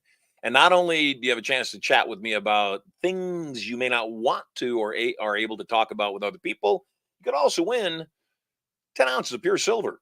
10 ounces, that's right. 10 ounces of pure silver right there to take home. They're collector's items, and they are finely minted of fine silver. So all good stuff. Plus, if you say the secret word of the day, you could win $8,500 today. Somebody asked in the chat, because we showed you a couple of the events, and I want to show you another event in a little while here that we've got coming up. They said, what order should we attend the seminars in? And without a doubt, the first seminar you want to go to is Turning Point. And then after that, everything is designed to stand alone. So it doesn't really matter. That said, we do have a first million irresistible influence event coming up March 4th, just a couple of weeks from now, about 10 days from now, March 4th through the 7th in Las Vegas. First million irresistible influence, one of my favorite courses, where we teach you how to sell anybody anything at any time. We teach you how to make this your first million or your best millions year, and so much more. In the meantime, before I show you that, let's get somebody on the line here. Dave Ryan, you were with us yesterday. You were patient. You came back. I tip my hat to you, and I say thanks. Welcome home. You are live on the air now. Thank you very much, Marshall. Great to finally meet you. You too, friend. Where are you calling in from? Panama. Wow, fantastic. So we literally are all over the world right now. We had a call from Scotland. We get a lot of calls from Canada. We just had one from New Zealand. And you're in Panama. Why are you in Panama? That's the first question. Going back 16 years, I had a tax fight with the Inland Revenue in England. And I paid somebody to be on my side. He was an ex-tax inspector. And he said, if I was you, you're not married, no kids, you got a house, you got a car, sell them, put the money somewhere where he suggested, so they'll never find it, which is one of these places. Yes. And I fought them for 3 years. If I stayed in England, I would have lost everything. After 3 years of fighting them, I just settled for £10,000, from being like 750,000 to down to 10. So I guess bullies are bullies everywhere, aren't they? Absolutely. I don't know much about property laws from your guest a moment ago, but there is one way to protect your assets, and that's by having a foundation in Panama, and the foundation then owns all your property.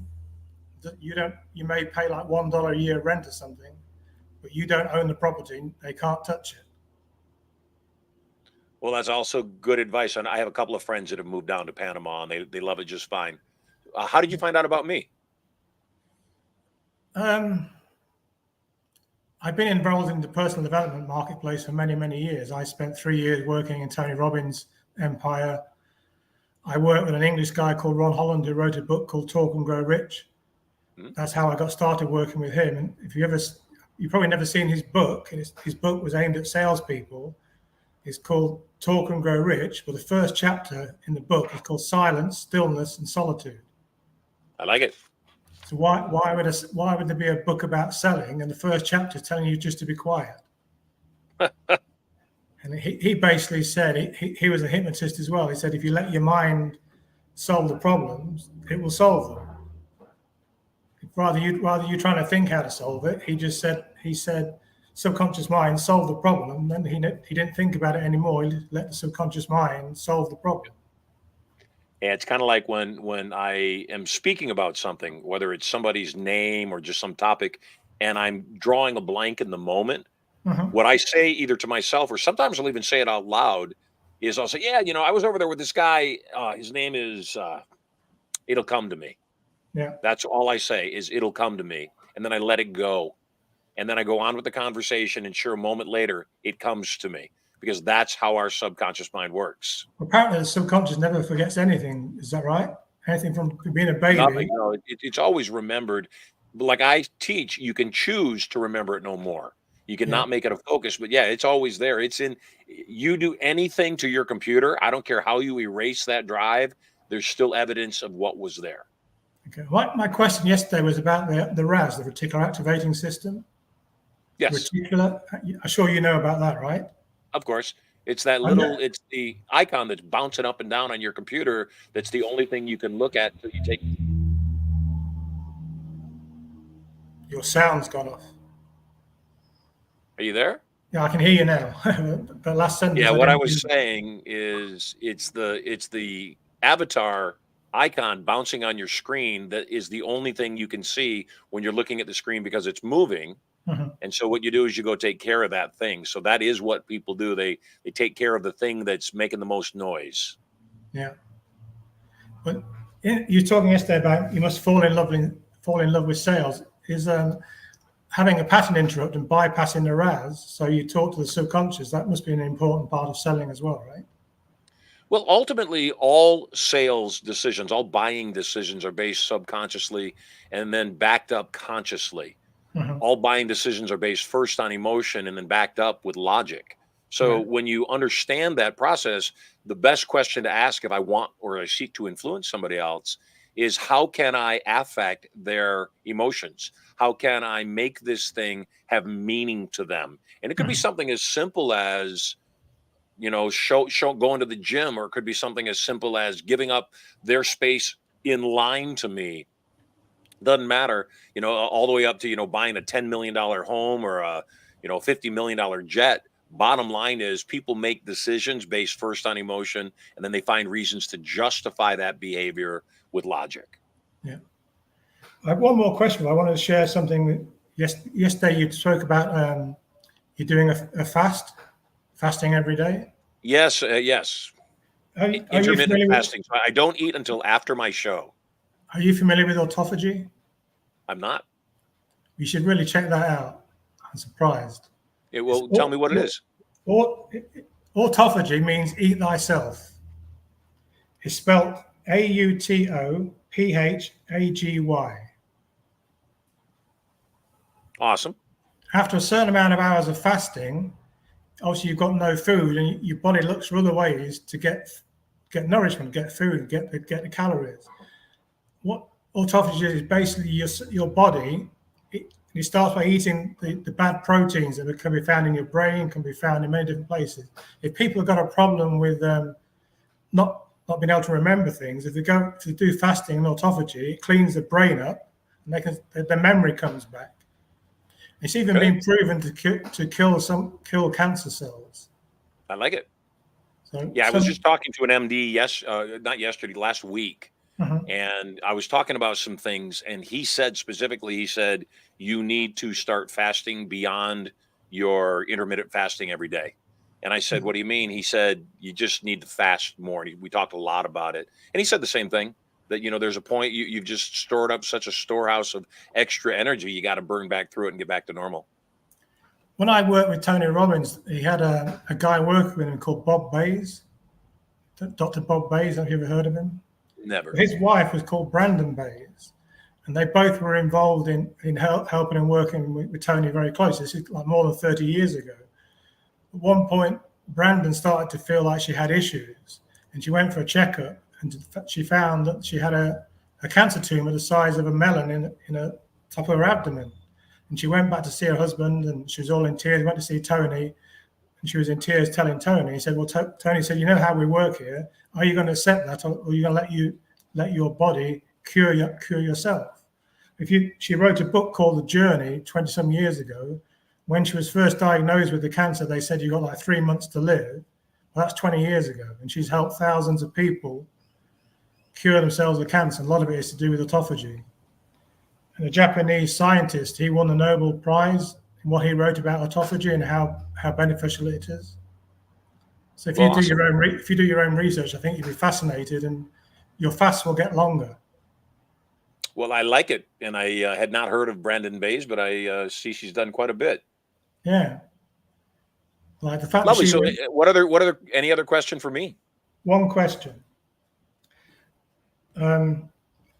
Why is it as humans, why don't we do what we know we should do? Like people know they should stop smoking, we should stop eating, we should stop taking drugs, we should do things to make money. We know we should do them, but we don't. Why is that? Because there's no such thing as willpower. Doesn't exist. Right.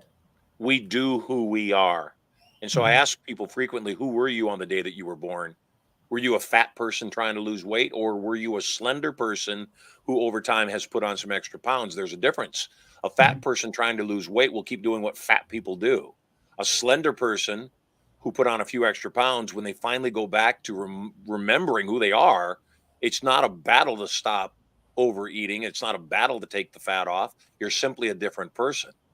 And so it's the same thing, when I view my life that I am a millionaire whose money has not yet been deposited in my bank account, then I don't see, gosh, how can I work hard and make some money? I say, no, it's my birthright. It's natural. It's available to me. All I've got to do is look properly, and I'll see it, and then the combination will be clear to me. So it's not enough to learn something. You've got to become somebody new. So that's the question to ask. I quit drinking alcohol in July of last year, and one of the reasons was for my children. But one of the other reasons is, as much as I enjoyed it, and I admit it, I enjoyed it. As much as I enjoyed it, I also realized that if I am going to help other people with the quality of their lives and really assist them in going to the next level, then I have to be as sharp as I possibly can be in every area. So why do people drink and smoke and overeat and do all sorts of things when they know it's bad for them? It comes from a line from a performer from your neck of the woods. George Michael said something in one of his songs. And what he said was, something I just can't explain. Something in me needs this pain. And that line, that lyric is so profound to me, because when people are doing things they know are not good for them, that work against them, they are literally saying, I want to spank myself and I want to feel the abuse because I don't think I deserve to feel better. Interesting. Yep. Hypnosis is probably the most powerful way to help people, correct? Is that right? Hypnosis is everything. Yeah. So what bad habit do you have that you want me to whack you on the forehead and get rid of? Not performing as high as I should. Good. Yeah, I would say probably risking more, huh? Yeah, risking more. Over the years, I've taken lots of risks, and I raced motorbikes for 25 years. I traveled all over the world, did martial arts for 12 years. I love it. So are you allowed, do you travel, or you just stay in Panama? I came here because of the tax people, and had a daughter 14 years ago. So I originally stayed because of my daughter. But now I stay because I want to. Sure. I can never live in. So are you able to travel to the States? Yeah. I've been there many times, and I used to live in California for 18 months. Well, good. And then you realized it was the craziest part of the States. I would never want to live in America. Too many restrictions. I would agree, and it's getting worse. And we got to make some changes here. Yeah, and I've been seeing recently in England how many stabbings there are every day. It's just crazy. I would agree. Well, I'm going to give you Here in Panama, the crime rate is extremely low. It's like, I've no fear of going anywhere. There's nowhere I feel like I'm going to go and something's going to happen. It's just you don't get that feeling that somebody's going to attack you, or somebody's going to mug you, or somebody's going to do something. There's very little racism. You go out and people mix together quite happily. So why do you suppose that is? You got a third world country. You're certainly, probably less law enforcement. Why do you suppose people behave? Just it's the cultures. Like if you did years ago, if you did something wrong in England, you get the cop to tell you off, and then you go home and your dad would take his belt off, because if you'd done something wrong, your dad would punish you. It's the same here. People are very family orientated, so if you do something wrong, it's going to affect the whole family. So people have a lot more respect here to the police and to their family and to other people. They have a lot more respect. In England, you see the police getting called all sorts of names. They get spat at. That doesn't happen here. I agree. The United States, as I'm sure you know, has the largest prisoner population of the world. Yeah. And it's all because it's pay for play. It's all because they are for-profit prisons, and the judges and all the people that are involved with putting people behind bars in these for-profit prisons don't want people coming out. And I would agree that there's, nations like Japan who has almost very little crime inside of Japan, all because of honor, because, people, they know this is dishonorable. Don't do it. And I think that ultimately that's what governs people. You asked the question, why do people smoke or drink or gamble or, do things they know are hurting them. And it's the same reason people steal. They just think that's the best life they can have. They don't think it can be any better. And so, the challenge for people is you've got to subconsciously open their mind, not to new possibilities. You've got to open up their mind to new certainties. And when people are certain things happen in a different way, guess what? They win. For me, I have 3 babies. I have 3 young ones. I've got a son about to turn 13. I've got a son about to turn 11 and a daughter that's 9. And everything I do is for my wife and my children. Every word I speak, every action I do, I consider them. And I think that's the thing that has been eroded here in the U.S. is those family values are the things that cause people to say, look, you don't avoid that thing because it's illegal. You avoid that thing because it's wrong. And I think that's where we got to go. Hey, make sure you stay on for the rest of the show. Loved your questions. Loved your mind. I'm going to give you 2 tickets to Turning Point. And as much as I know you don't care for the U.S., I would love to meet you in person in Las Vegas coming up real soon. So you take care, my friend. And you. Thanks. You bet. Good people, good questions. Yeah, we certainly are international very quickly. Hearing from Panama. Obviously, yesterday we heard from Scotland. We had somebody on from New Zealand previously. All sorts of people. We also had somebody on, I think, yesterday that had to go take care of some other things. So I'm going to put her on today. Satya, you are live on the air. Welcome home. Nice to meet you, Marshall. And you too. How may I change your life? Well, you already have, actually. Back in 2021 is through Builderall is where I came across your, as you hopefully remember, came across your material. And I'm actually a Canadian and I live in Ixtapa, Mexico. About 6 months after I came across your material and absorbed it like SpongeBob, like religiously, daily and nightly. My life was in turmoil at the time. I was a single mother of 3 kids and I lost everything. And I was just like, how am I going to do this? So luckily you were a part of that affiliate marketing company I was with. And I'm a website builder by trade for my entire life. So love it. I just absorbed that. Are you still building websites? Yes, I do. Yeah, on the side. But I actually run a dog rescue here in Mexico. I have 36 dogs. 10 of them are in the room with me. I love it. But so I just dog rescue in Mexico. That's a big project. There's a lot of loose dogs down there. There's a ton of street dogs here. I have some with broken legs. I've got like 20 plus puppies that were delivered to me. I just started this rescue.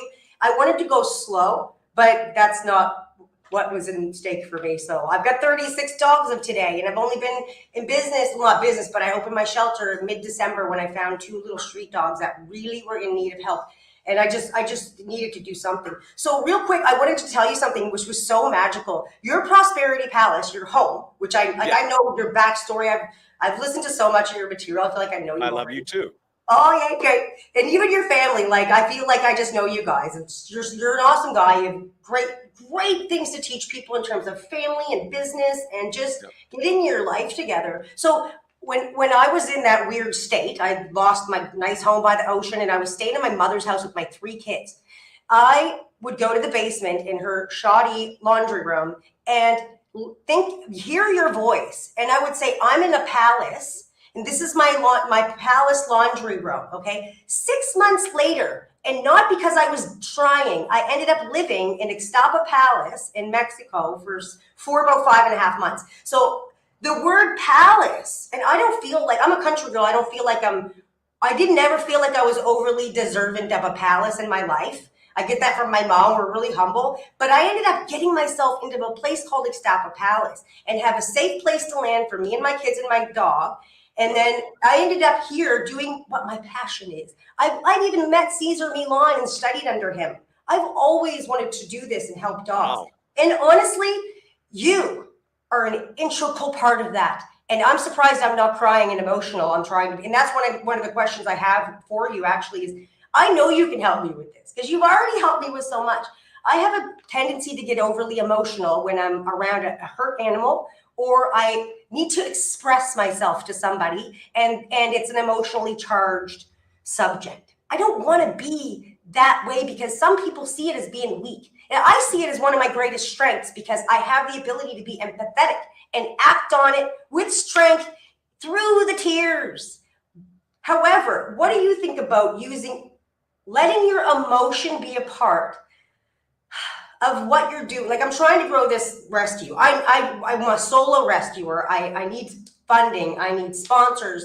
I actually have a chance right now to get a white label brand of a pet CBD oil for free, the entire deal covered, if I can get enough people on board with me, which is this little thing I'm doing. But I don't want to use emotion and try to guilt people into helping me, even though I'm so emotional about it. I want to be like, do you think it's okay to involve emotion in what you're doing in this type of a circumstance, or should you always remain kind of stoic? Of course not. Okay. I'm joking. Said, yeah, I'm totally pulling your, I'm joking. Okay, good. I'm open to whatever. No, we just talked about this when I was on the air a moment ago chatting with Dave. I talked about the fact that all buying decisions are based first on emotion and the backup with logic. So that would then lead to the question, okay, Marshall, if you use emotional triggers and emotional pressure and emotional leverage to get people to buy or fund or do anything, is that ethical? Yeah. That's the question. Is that ethical? Yeah. So first and foremost, I want to tell you, you're a powerhouse. You know, you and I had never met. Obviously, I saw you there, and I've noticed you comment a couple times on the show. You're a powerhouse. And so you need to accept that, because I think that that's one step that you have not yet accepted, that you could be in Mexico, you could be in Canada, you could be in the U.S., you could be in Argentina, you could be anywhere. I'll make it work. I'll make it work. Yeah, it's true. You're going to make it work. You're going to do great things, first and foremost. But then the second part is, you know, you're asking, you know, I'm an emotional person. Well, I'm an emotional person. I cry actually quite easily. Okay. I laugh even easier. And I don't mind either one. I like experiencing emotion. It makes me feel alive. If people do not have emotion in their lives, they will create turmoil, and they will create usually negative emotion in their lives. So how do we get out of being purely emotional? We set tasks ahead of us that we need to accomplish, that our emotional expressions cannot deter us. Okay. So, you know, while you cry, I cry too. You know, at my seminars, often, if somebody has a particularly heartfelt experience or something going on, or a transformation, I cry. So there's nothing wrong with that. But let's get back to the idea of, do you use emotion as leverage? Do you use emotion as a means of influence? And the answer is absolutely. Okay. When you believe in your product at a level that you have a moral and ethical obligation to I think that shows and beams, because I'm no actress here. I can't turn on the faucets. I have a broken dog in my arms, and I just start to cry when I'm on a live video. And I'm like, is this okay to do on my live videos? Some people message me and say, don't do that. Don't cry. And I'm like, okay, now I'm starting to rethink things, but that's just one person's opinion, right? I can't take and they're not multimillionaires. You should listen to their advice. They don't know. Far from it. Yeah, absolutely. That's a great question, and I think a great question for everybody, regardless of what people are selling or promoting, is that do we use emotion? Yes. When you believe in what you're selling, you have a moral and ethical obligation to sell it. And the reverse is also true, though. That when you don't believe in what you're selling, you have a moral and ethical obligation to stop selling it, even when things change halfway down the stream. There you go. I'll give you an example. I had a product that people had introduced to me, and it was called Via Cream. And it was an MLM. It was a product sold in a little vial, little tube, and it was sold and touted as the female Viagra. It was touted as this cream that would enhance the woman's sexual experience. So when I got some samples of the cream, I checked it out with the woman that I was dating, and she loved it. She said, oh my God. And then I gave it to my friends, and they checked it out. And what you're supposed to do with the cream is you're supposed to rub it on the woman's private parts for like 20 minutes, you know, before being intimate. And I'm thinking, well, yeah, isn't that just spit? Isn't that all just spit? I know, that's enough right there. Like, we're human. So at any rate, the cream is cool. The women kept calling it toe curling, which I thought was a good description. I like that description. But then what happened was I offered some people the product, and I stood in front of 100 people, and we sold $250,000 worth of product inside of 20 minutes. Wow. Whew. The commission on the website on retail sales was 50%. Well, 50% of 250 is 125. That's easy math. Yeah. So a couple weeks later, I get my check, and the check's for $75,000. And I called up the company and I said, hey, I need to talk to somebody about my check. And they said, who is this? I said, this is Marshall Silver. They said, we've been awaiting your phone call. I said, great. That didn't work. They patched me through to the owner and I said, hi, this is Marshall Silver. They, oh, I've been waiting for your call. Wanted to congratulate you. You're amazing. I said, yeah, that's the thing. I got my check and it's short $50,000. He said, well, we've never had anybody sell that much product in 20 minutes. So we don't think it's fair that you make $125,000 in, just 20 minutes. You didn't really do much. Wow. And I just told him, I said, I'm going to give you one shot. You can either write me a check for $50,000 right now and I'll continue promoting your product, or don't write me the check and I won't come after you, but I also won't promote your product. And I'll tell everybody that bought the product, I'm out of the business. Clearly, that's what happened. Yeah, he said, you do what you have to do. I said, okay. Called everybody up and I said, I like the product, but the company is going to be out of business inside of 6 months. Because if this is how they treat their number one distributor, then Yeah, right. imagine how they treat everybody else. So they were out of business 6 months later. And so, again, when you believe in what you're selling, you have a moral and ethical obligation to sell it. And even if it changes midstream, if you don't believe it anymore, you got to stop.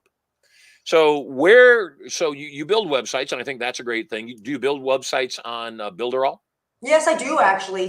They've just been getting better and better over the years. So, yeah. Good. So even after Eric sold the company, it still got yes. God bless Eric Salgado. That guy's amazing. He got me. Like, he started it for me. He really had, like, he personally mentored me and gave me what I needed to move forward with that and to do like be more social online. And because I would never take a selfie. I would make fun of people who took selfies. Now look at me, I'm taking selfies with dogs and cats all day long. Like, I feel bad for being so judgmental back then, but he opened my mind to a lot. And yeah, they did just transfer hands and the new owners are doing great. Kudos to them, because my website that I have for my rescue, I built on there. And had I not had all those tools, which I did not have before I get into this industry, you're able to teach yourself with these kind of things. People like Marshall that give you that. It's just like you were mentioning earlier when you were talking to David, Ryan, and the other guy. There's no such thing as motivation, right? I used to be over 200 pounds. Wow. And I got in really good shape. I have biceps and I don't have no six pack. I won't tell you if it is, I don't know where it's hidden, but I'm in great shape now. And I used to walk with a cane as well. I was I had an accident in 2012. My sister's on here watching. Thank you, sister. And yes, millionaires cry too. I saw she typed that in there. She helped me through that accident in that time. But I really needed to recuperate that. And thanks to you and people in the network marketing industry, you can really self-educate yourself if you dive deep enough and take courses. Like, what was the course you offered through Builderall? Was it the Millionaire Mindset? Amazing. Everybody needs to get that audio into their head at least once or multiple times in their life if they want to do anything with themselves, because we all have blockages. I never knew what a pauper was until I met you. I mean, now I can call them out and I say to people, pauper mentality, do you want to know what a pauper is? You might not because you're acting like one, but if I tell you what it is, you can change. I used to have that pauper mentality. You changed that in me. I have a prosperous mentality now, not a poverty consciousness, right? And that's really hard to get out of a poverty consciousness. You're really good at what you do. You're the hypnotist factor, the way that you do your trainings, of just kudos to you. I don't follow celebrities. I'm not that kind of person. You are my celebrity. You're the person I'm very happy to meet, because I do really feel like you helped me in my life to get me where I am today. I don't want to take up too much time. How much time do we have left? No, I've got a gift for you, Satya. I've got a gift for you. Have you been to Turning Point? No, and I don't think I can go because I have 36 dogs at my rescue and I'm a solo person here until and I will get to the point where I have helpers. I actually have an old hotel that I live in. And I have 15 rooms, and a big yard with a pool, no water in it. The pool needs some work. But I managed to get this old hotel with areas outside that I can turn into the inn, like I call it. There you can see on my thing, founder of the Lucky Paws Inn. I call it an inn. I don't have kennels or cages. The dogs live with me and my kids in a family environment. And unfortunately, I have to be here. If I could go to Turning Point, maybe by then I'll be able to do it. Who knows? Maybe I'll get the people here to stay at my inn while I can travel. But right now, I just don't foresee myself being able to leave in the near future. It sucks. Well, everything you're talking about, yes, is you're describing a business owner which is worse than being self-employed. You know, my buddy Robert Kiyosaki talks about the cash flow quadrants, and he talks about employee, self-employed, business owner, and then investor. You are an employee if you trade hours for dollars. Probably for life with what I'm doing, because I'm dedicating myself to these animals and this cause. And I know I'm 45 years old. I've lived a good life. I've been able to travel around and have fun. I'm very a homebody kind of girl. So I don't mind that. I just don't want to be struggling. I just want to be able to, like in what you're saying, maybe I could get to that quadrant. Yes. Even though I'm a rescue. Yeah, and I'm gonna help you get to that. I'm gonna help you get to that quadrant right now. So I'm not only gonna give you 2 tickets. I'm not only gonna give you 2 tickets to Turning Point. I'm gonna give you 1 ticket to First Million Irresistible Influence, which is also a $6,000 ticket. So with the Turning Point tickets, that's $12,000 worth of gifts coming from me. And we'll keep them on account, because one of the fastest things you've got to do is, yes, you must, whether it's a family member or the kid down the street that loves dogs as much as you do, you've got to start finding other people that can also take on some of your tasks and burdens. Otherwise, another 20 dogs are going to kill you, and you're gonna die happily because you love serving, creatures, and you love serving people, but it's going to kill you. So you've got to. So without any further ado, I'm going to have my team put you in the records as a fully paid for 2 tickets to Turning Point, fully paid for 1 ticket to Irresistible Influence and First Million. And whenever you can get there, because we've been doing this for over 40 years, whenever you can get there, I look forward to seeing you at the event. Oh, I'm getting goosebumps, because I know I've read Robert Kiyosaki's books. I got all Donald Trump's books in my head. Grant Cardone. I'm not so big on Gary Vee, but I love the guy. I just don't read his stuff. I should read his books. I know what you're talking about with the cash flow quadrant, and I know I thought I boxed myself in there, and you're making me realize, and I'm so on fire right now, I don't have to stay there. So let me ask you a question, because this is how this community works. What city are you in? I'm in Zihuatanejo, Mexico, on the West Coast. On the movie Shawshank Redemption, it's where they ran away to at the end of the movie. That's where the that's where the character went to disappear. Brooks and I can't remember. I'm too on fire right now. Here's my point. If you didn't look in the chat, one of our level 10 students, Inner Circle members, Tina Emmons, phenomenal human being, just one of the kindest, most amazing people you'll ever meet. Tina in the chat volunteered to run your shelter while you go to Turning Point. Oh, so, Tina, Zihuatanejo, Mexico is not a bad place. We've got so many beaches here. We've got whale watching, baby turtle releases, crocodiles. There's nothing you won't find here. It's amazing. Yes, I learned how to water ski in a lagoon in Mexico filled with crocodiles. Wow, they didn't tell me it was filled with crocodiles till I was putting the skis on, and they said, "Don't fall down." And I said, walking on hot coals and flames in your mouth, like flaming things in your mouth. They told me don't fall down because the crocodiles will get you. Well, I'll tell you, I was the best water skier ever. I bet. Hey, I'm glad you're here. We're going to take your information. We're going to get you connected with Tina if that's a legitimate offer. And she usually, I love it. She's always welcome. So God bless. Take care. Good to see you. Wow, that's this community. Everybody steps up to assist everybody else, and what a great thing. Andy Dufresne, yes. Thanks, Peter. Andy Dufresne. Life is good, and I'm having so much fun with this show. I got to tell you. Oh, by the way, I want to show you the gift that I just gave to Satya, so she knows what she's getting, and you know what could potentially come your way as well. This is First Million. Take a look. Isn't it time for your first million? Wouldn't it be wonderful to be able to do what you love and learn how to monetize that on a 7-figure level? Do you want to know exactly what you need to do and what not to do to have your biggest year ever? If not now, when? First Million. A 2-day subconscious learning experience that both teaches and programs you with the personality traits and habits of multimillionaires. At First Million, you'll learn how to take almost any wealth vehicle to a 7-figure level or better. You'll learn how to stop using vehicles that don't work, are too difficult, or simply unsuited for you. Making money is supposed to be fun. Stop living your life, getting ready to live your life, and start living a life of adventure. First Million was crafted to not just change what you do, it's also going to change who you are. Instead of trying to become a millionaire, you'll learn that you're already a millionaire, even if the money has not yet been deposited in your bank account. Beyond mindsets, you'll learn the actual personality traits of multimillionaires, so you'll naturally do what millionaires do to produce a similar result. One of the key personality traits of a millionaire is charisma. Imagine being able to walk into a room and without speaking a word, have the entire room drawn to you. Imagine others hanging on your every word, wanting to be near you, to be in business with you, and hungry to buy whatever you're selling. First Million will teach you how to use the charisma that politicians, entertainers, CEOs, and celebrities use to move nations and make millions. You'll also learn how to get more done in less time.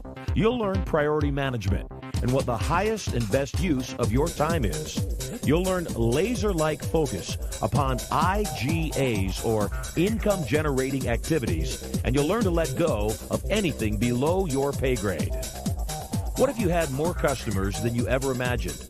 What if they came right to you and fought to buy from you? At First Million, you'll learn attraction marketing and strategies to get others to pay you for your marketing and advertising before they even purchase your offer. When you attend Your First Million, you'll begin to see an overwhelming amount of amazing opportunities all around you. You'll look through the matrix and easily identify target-rich environments. You'll learn dovetailing and stacking strategies to acquire more customers and do more business with the customers you already have. Unless something is sold, no money is made. Whether you're a sales pro, a novice, or even scared to death of selling something, Your First Million is going to have you fall in love with influence and enjoy it as the game that it is. When you believe in what you're selling, you're obligated to sell it. You'll learn exact language patterns of influence and persuasion.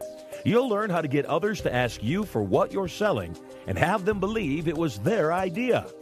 You'll become dynamically able to use arcing statements, direct links, embedded commands, and so much more. An entire tool belt of selling gambits will be yours after you get to Your First Million. As a First Million alumni, you will be clear on what you need to do to GTFM, or get the freaking money. You deserve great wealth, and Your First Million will help to raise your self-esteem around the topic of money. The amount of money you make will always be determined by your own self-image. You'll learn what billion-dollar corporations already know about outsourcing, how to get anything below your pay grade done for pennies on the dollar. Your First Million will give you the groundwork to understand presentation skills and the highest paid profession on the planet, public speaking. When you graduate from Your First Million, you'll be able to create presentations that inspire with confidence and power. If all that weren't enough, there's so much more. Making Your First Million is almost certainly going to require that you manage at least a small team. You'll walk out of the course with the knowledge of how to lead teams and synergistically get more done in less time. Technology has made our lives so much easier as we've learned how to harness it. The First Million course will teach you what is up to date and available in technology so that you can use that cutting-edge technology to get more done and have more fun. You'll also learn how to harness the power of the internet for massive passive profits. Every time you attend Your First Million, you'll learn new technology and internet marketing strategies, as these two portions of the class change every time you attend. It's like getting a brand new seminar each time you come. If you're a representative, you may attend Your First Million as often as you like, totally free, with your enrollment in the First Million course. If you're not yet a rep, or if you have not yet invested in Your First Million, enroll now. Everything begins in thought, and you know what you want to say. Go ahead, say it now. Say it out loud. I'm ready for my first million. Say it. In fact, type it in the chat. I'm ready for my first million. Or if you've already made a million, I'm ready for my most millions. But type it in the chat as a proclamation that today is that day indeed. Looks like we got time for one more call before we wrap up for the day. Remember what's at stake here. We got 10 ounces of pure silver, Marshall silver, 10 ounces of silver And we also have $8,500 in the secret word of the day, which just went flying. Secret word of the day is airborne. There it is. Secret word of the day. So at any rate, Daniel Hernandez, a friend of the show, you are live on the air. Welcome home. Glad you're here. Looks like Daniel is muted and away from his camera. There he is. Hey, Welcome can you hear home. me? I can. Where are you calling in from? Awesome. I'm calling from Miami. Awesome. What do you do? Well, at the moment, I am in transition with that. If we're talking in regards for what I do for finances, so I teach breath work, martial arts, and I do other kind of workshops here and there, but it's very infrequent. So I'm kind of in a position where I have to decide whether to get a job or go more full throttle on the things that I'm passionate about. Good. Well, my vote's always go full throttle, and we got to get you a path to get there. So, how old are you? I am 34. Are you married? Do you have a family? I am single. Good. Good. Well, we got some ladies already wanting to change that. But in the meantime, one of the things that I find across the board is very true about people in what I call the healing arts, whether it's martial arts training or dance or meditation or yoga or hypnosis, NLP, is that often those people that are really good at those things and really good at teaching those things are not usually really good at making money. And they're not really good at making money because part of the challenge is they have programs inside of their head that says, I love people so much and I want to help people so much. They can't really afford it. I just want to help them. And so they end up spending all their time and efforts giving away their services rather than selling them. What's your question today? Yeah, that resonates right there. So my question is that what is the root of procrastination, and what is like an effective thought process to transcend, aka move beyond it? Yeah, people procrastinate on things they want to do. And I want to make that distinction. Sometimes people say they're procrastinating and they're really not. They're just flat out avoiding because they don't want to do something. So they're unable to say no to people. If somebody wants to have lunch with me and I'm just busy and I may even kind of like them, but I don't tell them I'm too busy to have lunch with you. I keep putting it off. They may think I'm procrastinating. And frankly, what I'm really doing is avoiding it. The other reason people procrastinate is they ultimately think that they're going to fail. And the reason they procrastinate that thing that they're procrastinating is as long as they don't actually do it, they don't have to acknowledge and admit that they're actually a failure. If I procrastinate writing my book and I never quite write the book, then I don't have to acknowledge that nobody wanted to read it. If I procrastinate, asking the neighbor girl out on a date and she ends up, meeting somebody else and getting married, then I never have to acknowledge the fact that she didn't want to go out with me anyways and she was going to reject me. And so procrastination is either avoidance, and we got to identify that ourselves. But if it's not avoidance, then it's a fear that the thing that we want to accomplish won't work out. This broadcast, 2 hours a day, 5 days a week. Obviously, there's extra time required for all the elements that go into this broadcast and so much more. And we don't have much of an audience right now. Every single person that's supposed to be here, including yourself, is here. But it's not the 1,000 or 10,000 or 100,000 people that I am seeking to have live on this program. At the same time, we all must remember that everything starts.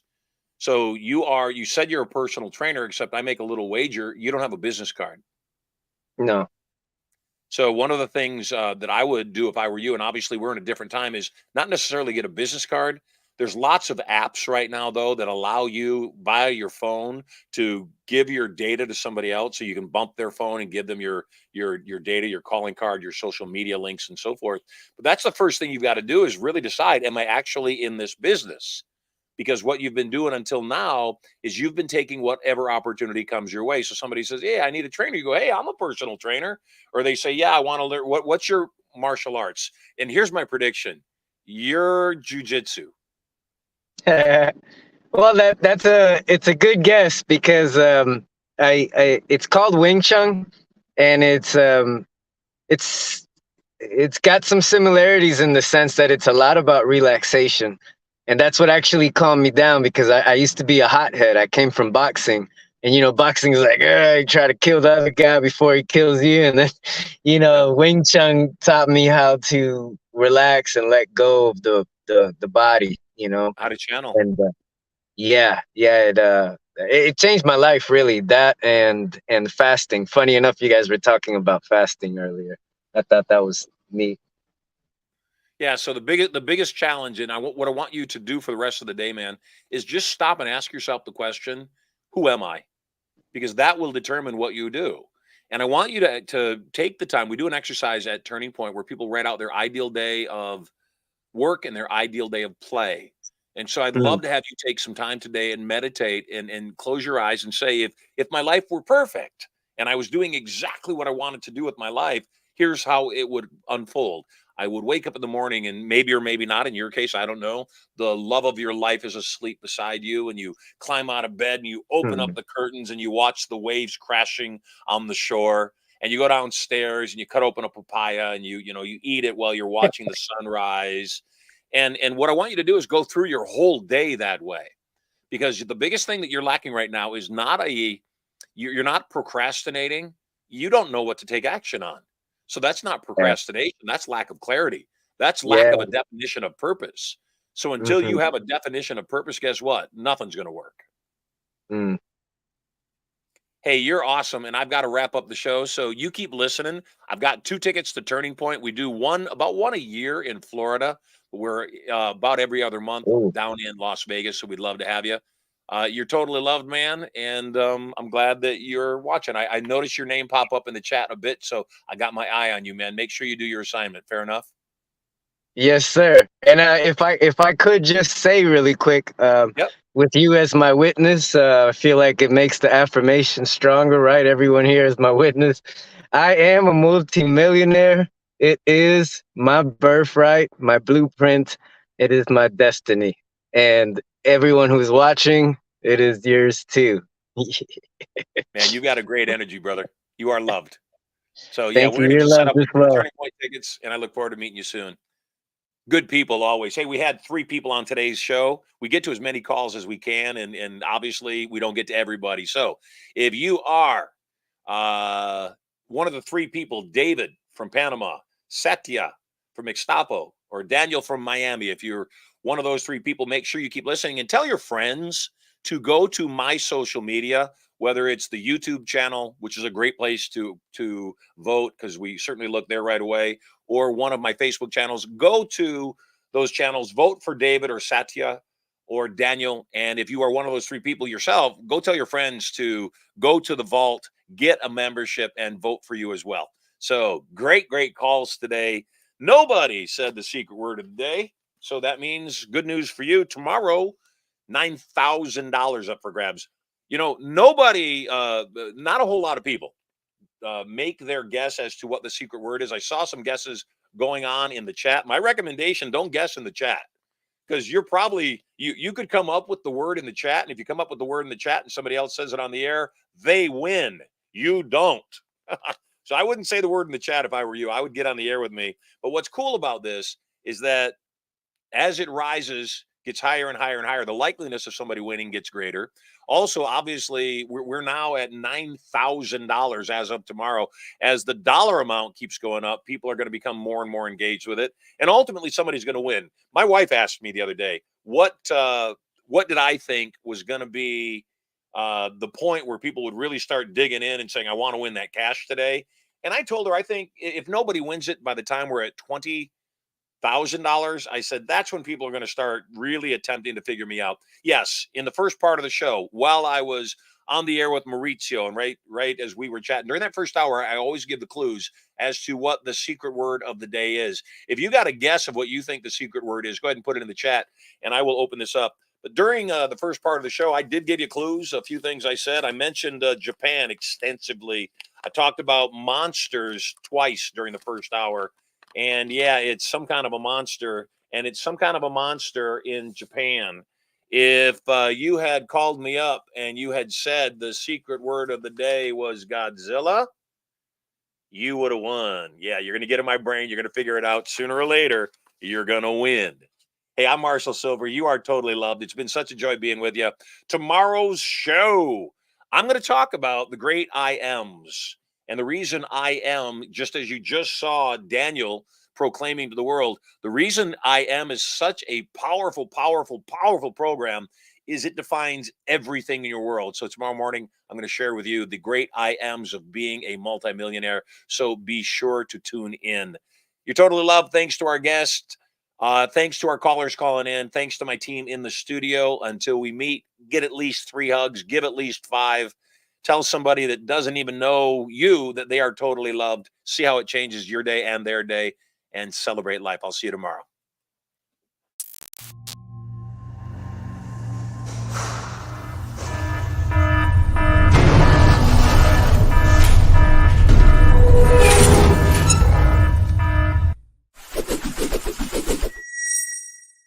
Hey there, moguls. It's me, Mauricio Silver, your personal millionaire maker. Getting very excited about my brand new show coming up 2 hours a day, 5 days a week. I'm going to broadcast live to you. I'm going to give you content, information, emotional, mental, physical, and even spiritual power.